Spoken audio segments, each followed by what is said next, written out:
ሰላም ውድ አድማጮቻችን የአውሮፓ ቻምፒዮንስ ሊግ ዛሬ ይመለሳል። ተጠባቂው ጨዋታዎች ውስጥ አንዱ የሆነው ባየር ሊቨርኩሰን ከአርሰናል ነው። እንግዲህ ቻምፒዮንስ ሊግ ወደ ኤምሬትስ ይመለሳል። ታዲያ በዚህ ጨዋታ ምን ነገሮች ይጠበቃሉ የሚለው ነው። እንግዲህ ሊቨርኩሰን ከመድፈኞቹ ጋር በተጠባቂ በነበረው ጨዋታቸው አቻ መለያየታቸው የሚጠበቅ ነው።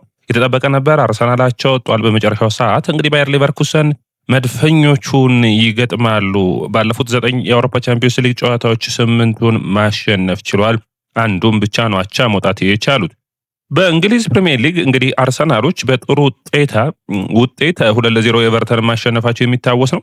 ታዲያ የባያሬናው ጨዋታ ግን በጣም አስቸጋሪ ነበር። ሄንድሪክ በተለይ ደግሞ በሁለተኛው አጋማሽ ካስቆጠረ በኋላ እንደገቡ ማለት ነው።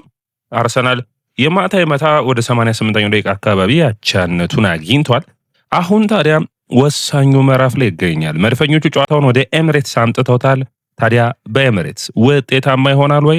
ተጠባቂ ነው የሚያለው ነው። ወደ አድማጮቻችን በእናንተ እይታ ጨዋታውን ማን ያሸንፋል ብላችሁ ታስባላችሁ? ኮሜንት መስጫ ቦክስ ላይ አስቀምጡልኝ። እንግዲህ ባያሬና ጠንካራ ከሚባሉ በአውሮፓ መድረክ ላይ ካሉ ሜዳዎች ውስጥ አንዱ ነው። ያ ብቻ አይደለም። ይህ ስብስብ በሁምላንድ እየተመራ በጣም አስደናቂ የሆነ ፐርፎርማንስን በዘንድሮ የውድድር ዓመት በሜዳቸው ማሳየት ከቻሉ ቡድኖች አንዱ ባየር ሊቨርኩሰን ነው። ባየር ሊቨርኩሰን ኤሪክ ቴን ሃግን ካሰናበተ በኋላ ጠንካራ ፐርፎርማንስ እንዳለው በቡድኑ በስብስቡ ውስጥ አሳይቷል። በተለይ ደግሞ ጠንካራው ፐርፎርማንሳቸው በሜዳቸው እንደሆነና ከሜዳቸው ውጭም ጥሩ ውጤቶችን አመጥተዋል። በተለይ ማንቸስተር ሲቲን በኢታሊያ ያሸነፉበት ጨዋታ አንዱ የሚጠቀስ ነበር። ታዲያ ይህ ስብስብ የባያሬና ላይ በተደረገው ጨዋታ ላይ የቆመ ኳስ ጠንካራ የጎል ምንጫቸው ሆኖ ኤንድሪች ላስቆጠረው ጎል ምክንያት እንደነበር የሚታወስ ነው። ታዲያ ሌላኛው ሁኔታ በአርሰናሎች በኩል የኖኒ ማዱዌኬ ቅያሪ የሃቨርትዝ ጨዋታው ላይ የተለየ ተጽዕኖ የፈጠረበት እንደነበር የሚታወስ ነው። መድፈኞቹ እንግዲህ እስካሁን ድረስ በአውሮፓ መድረክ ላይ ምንም አይነት ሽንፈትን አላስተናገዱም። ታዲያ በሳምንቱ መጨረሻም ኤቨርተንን በኤምሬትስ አስተናግደው የማታ በመጨረሻዎቹ ሰዓታቶች ውስጥ እንግዲህ ቪክቶር ዮኬሬስ እና ማክስ ዳውንማን ታዳጊ ተጫዋች ባስቆጠሩት 2 ጎሎች አርሰናል 2-0 ማሸነፍ ችሏል። መሪነቱን ከሲቲ ጋር በ9 ነጥብ ማስፋት ችሏል። ባየር ሊቨርኩሰን ባየር ሙኒክን ነበር ያስተናገደው በባያሬና። ታዲያ ሊዩስ ዲያዝ በጨዋታው ላይ ባስቆጠረው ጎል አቻ ወጥተዋል ባየር ሙኒኮች። ነገር ግን 2 በቀይ የወጣባቸው ተጫዋቾች ነበሩ። ኒኮላስ ጃክሰን እና ሊዩስ ዲያዝ በመጨረሻው ሰዓታቶች ተሰናብተዋል በጨዋታው ላይ። ሌላኛው እንግዲህ ካስፐር ሁምላንድ ጥሩ የሆነ ፐርፎርማንስን በሳምንቱ የቪሰንት ካምፓኒውን ባየር ሙኒክን እና እንዲሁም ደግሞ አርሰናልን በሚገባ መፈተን ችሏል። ካለፉት 6 ጨዋታ ግን አሳሳቢ የሆነው 5ቱን ባየር ሊቨርኩሰኖች አቻን የወጡት ማሸነፍ ተቸግረው ይገኛሉ። ካለፉት 14 ጨዋታም አንድ ጊዜ ብቻ ነው የተሸነፉት። ነገር ግን እንደ ስብስብ ችግሩ አቻ የመውጣት ነው። መከላከል ቅርጻቸው ውጤታማ ነው። ማጥቃታቸው ግን ውጤታማ ሆኖ በጨዋታዎች ውስጥ አቻን ከማምጣት ያለፈ ድሎችን እንዲያመጡ የሚያግዛቸው ነው አልተገኘም። ባየር ሊቨርኩሰንን ስናነሳ እንግዲህ ባለፉት 3 ጨዋታዎች ከአርሰናል ጋር ተጫውቶ ማሸነፍ አልቻለም።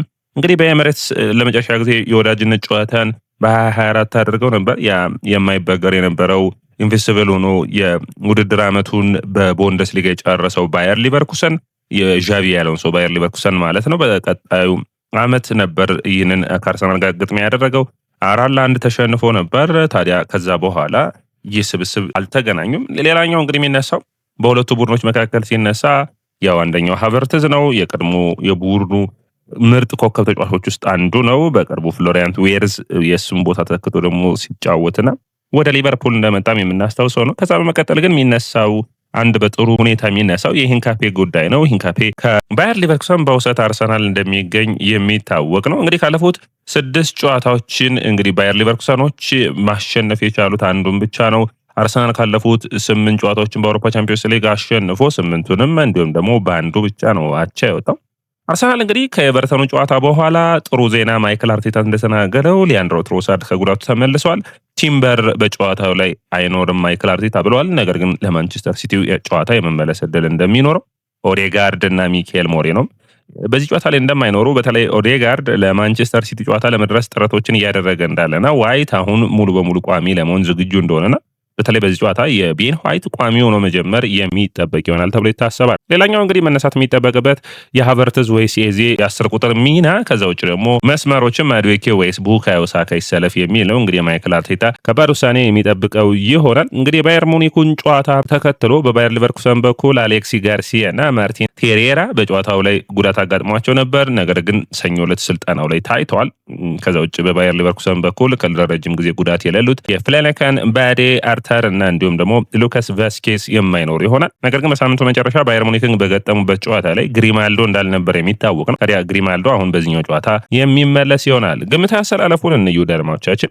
ዴቪድ ራያ ግብ ጠባቂ ሆኖ በአርሰናል በኩል ይጀምራል። ቤን ዋይት ሙሉ በሙሉ ፊትነሱ ላይ የሚገኝ ከሆነ ቤን ዋይት ቋሚ ሆኖ ይጀምራል። ያለበለዚያ ሞስኬራ የጨዋታውን የመጀመር ዕድል ሊኖረው ይችላል። ሌላኛው መነሳት የሚጠበቅበት የሳሊባ ጋብሪኤል ካላፊዮሪ ተከላካይ መስመር ነው። እንግዲህ አርሰናሎች ይህንን ጨዋታ ላይ ጎል ስለሚፈልጉ ከካላፊዮሪ እና እንዲሁም ደግሞ ከሂንካፔ መምረጥ ግድ የሚላቸው ይመስለኛል። ነገር ግን ለማጥቃትና ጎል ዕድሎችን ለመፈለግ ካላፊዮሪ የተሻለውና ምርጡ ተጫዋች ነው ብዬ አስባለሁ። ሂንካፔ መከላከሉ ላይ በጣም የሚያተኩር ተጫዋች ስለሚሆን ሂንካፔን የሚገባ ከሆነ በተለይ ሂንካፔ የተሻለ ጥምረት የሚፈጥረው ከጋብሪኤል ማርቲኔሊ ጋር ነው የሚሆነው። ምክንያቱም ማርቲኔሊ ኦቨርላፕ የማድረግ አቅም እና ድሎችን በመፍጠሩ ረገድ የተሻለ ይሆናል። ካላፊዮሪ ግን ከትሮሳርድ ጋር የተሻለ ጥምረትን ይፈጥራሉ። ጎሎችን አርሰናል የሚፈልግ ከሆነ ደግሞ በነይታ የተሻለ የሚሆነው ትሮሳርድን በመስመሮች መካከል ማሰለፍ ነው። ዙቢሜንዲና ዴክላን ራይስ የአማካይ መስመሩን ይይዛሉ። ሃቨርትዝ በ10 ቁጥር እንግዲህ ከሃቨርትዝ እና ከኤዜ መምረጥ ማይክል አርቴታ ግድ ይለዋል። ነገር ግን ከሳካና ከማዱዌኬ ሳካን ምርጫው አድርጎ የኮሬስ አጥቂ ሆኖ ትሮሳርድ በመስመሮች መካከል የሚሆን ይሆናል። አርሰናል በዚህኛው አሰላለፍ የተሻለ ውጤታማ ይሆናል ብዬ አስባለሁ። ነገር ግን ጋብሪኤል ማርቲኔሊና እንዲሁም ደግሞ ኤብሪቺ ኤዜንም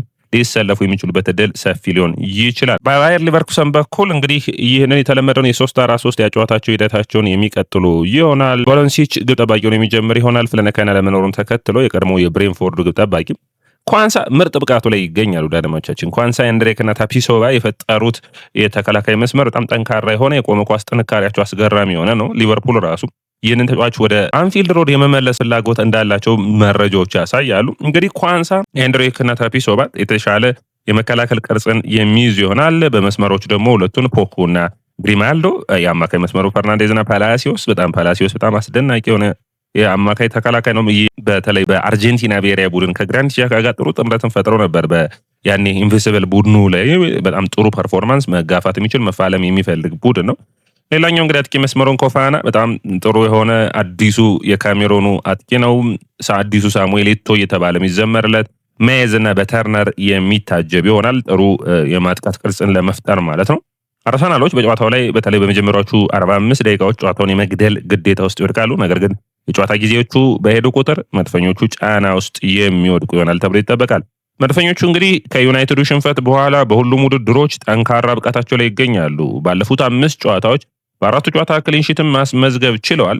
ይህ የመከላከል ቅርጻቸው ውጤታማ የሚያደርጋቸው ነው የሚሆነው። እንግዲህ መድፈኞቹ ይህንን ጨዋታ የሚያሸንፉ ከሆነ በቀጥታ ፍልሚያቸውን የሚያደርጉት ከሌላኛው ስብስብ ከሌላኛው ጥሩ ፐርፎርማንስም በጥሩ ብቃትም ከሚነሳው ቡድን ቦዶ ግሊምት ጋር የመሆን እድሉ ሰፊ ነው። ምክንያቱም ቦዶ ግሊምት 3-0 አሸንፏል ስፖርቲንግ ሊዝበንን። ስለዚህ አርሰናል ቦዶ ግሊምትን የማግኘት እድሉ ሰፊ ነው። ስለዚህ እነዚህን አጋጣሚዎች በሚገባ መጠቀም የሚያስፈልግ ነው የሚሆነው። በተለይ ደግሞ ከፊታቸው ያለውን የማንቸስተር ሲቲን ጨዋታ ከመፋለማቸው በፊት ያለ ጨዋታ ነው። ስለዚህ የአውሮፓ ቻምፒዮንስ ሊግ ላይ መቆየት ለመድፈኞቹ ምንም አይነት ያለ ጥርጥር መፎካከር የሚጠበቅባቸው ባየር ሊቨርኩሰን ማሸነፍ ግድ ይላል።